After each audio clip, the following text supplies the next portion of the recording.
Assalamualaikum warahmatullahi wabarakatuh. Perkenalkan, kami dari kelompok 5 yang terdiri dari saya, Jasmine Fernandosanto, bersama rekan saya Muhammad Taufik Hidayat. dari program studi D4 Manajemen Perusahaan Universitas Logistik dan Pada Bisnis. kesempatan kali ini, kami akan menyampaikan materi mengenai closing sales technique atau teknik menutup penjualan, yang merupakan salah satu tahapan penting dalam proses penjualan untuk mengubah prospek menjadi pelanggan. Teknik closing sales adalah cara atau strategi yang digunakan oleh seorang penjual untuk mengarahkan calon pelanggan dari tahapan pertimbangan menuju keputusan akhir untuk membeli produk atau jasa. Closing sendiri berarti menutup penjualan, yaitu mengubah prospek menjadi pembeli. Dalam closing sales terdapat dua teknik, yaitu visual close dan empathy close teknik. Yang pertama adalah visual close. Teknik ini adalah teknik penjualan yang menggunakan deskripsi visual untuk membantu pelanggan membayangkan diri mereka menggunakan produk atau layanan. Dengan menciptakan gambaran jelas seperti suasana, manfaat, dan pengalaman nyata, teknik ini membangkitkan emosi positif dan memperkuat keterlibatan pelanggan.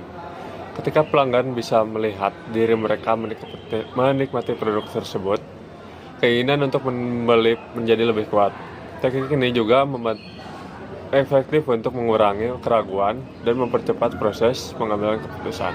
Yang kedua, ada empathy close adalah teknik penutupan yang berfokus pada membangun hubungan emosional dengan pelanggan melalui pemahaman mendalam dan kepedulian terhadap kebutuhan, keinginan, serta kekhawatiran mereka. Dengan menunjukkan empati secara tulus, penjual dapat menciptakan rasa aman dan nyaman bagi pelanggan. Teknik ini bertujuan untuk meningkatkan kepercayaan, memperkuat koneksi personal, dan mengurangi keraguan dalam proses pengambilan keputusan pembelian.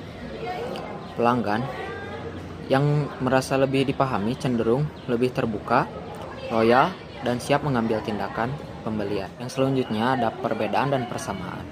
Visual close berfokus pada membangkitkan imajinasi pelanggan. Penjual mengajak pelanggan membayangkan pengalaman nyata saat menggunakan produk, menekan manfaat dan sensasi positif yang akan dirasakan. Strateginya menggunakan deskripsi visual yang kuat, cerita inspiratif atau demonstrasi langsung produk untuk menciptakan gambaran yang hidup di benak pelanggan. Pendekatan ini cocok untuk produk yang manfaatnya bisa dirasakan secara langsung atau memberi pengalaman emosional yang jelas seperti mobil, rumah, parfum, atau jasa hiburan. Yang selanjutnya ada empathy close. Empathy close adalah pendekatan penjualan yang menempatkan perasaan dan kebutuhan pelanggan sebagai pusat perhatian. Dalam teknik ini, penjual berusaha menunjukkan bahwa mereka benar-benar memahami kondisi, tantangan, atau keinginan pelanggan.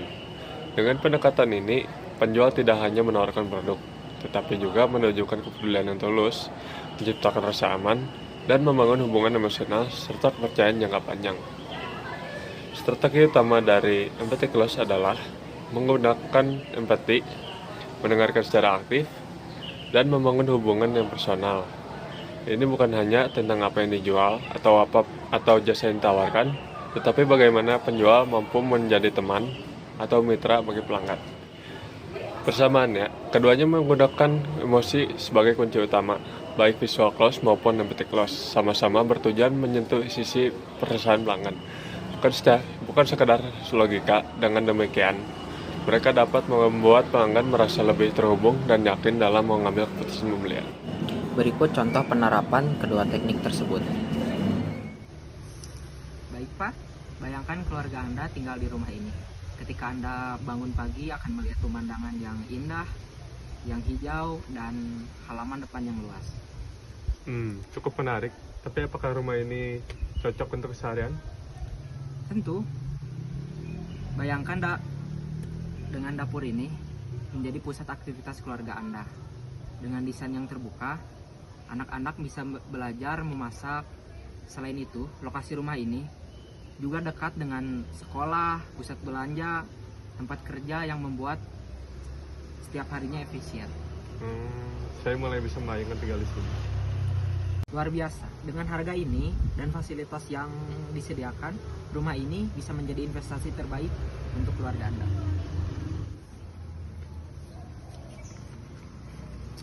Saya ragu saya benar-benar butuh asuransi. Sepertinya hanya menambah beban biaya saja.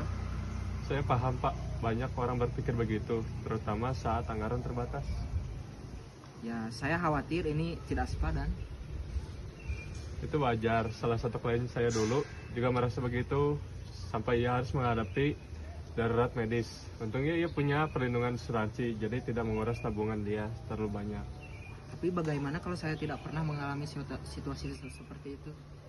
Itulah harapan kita semua, tapi memiliki asuransi itu seperti punya payung, tidak selalu digunakan, tapi sangat berguna saat hujan datang.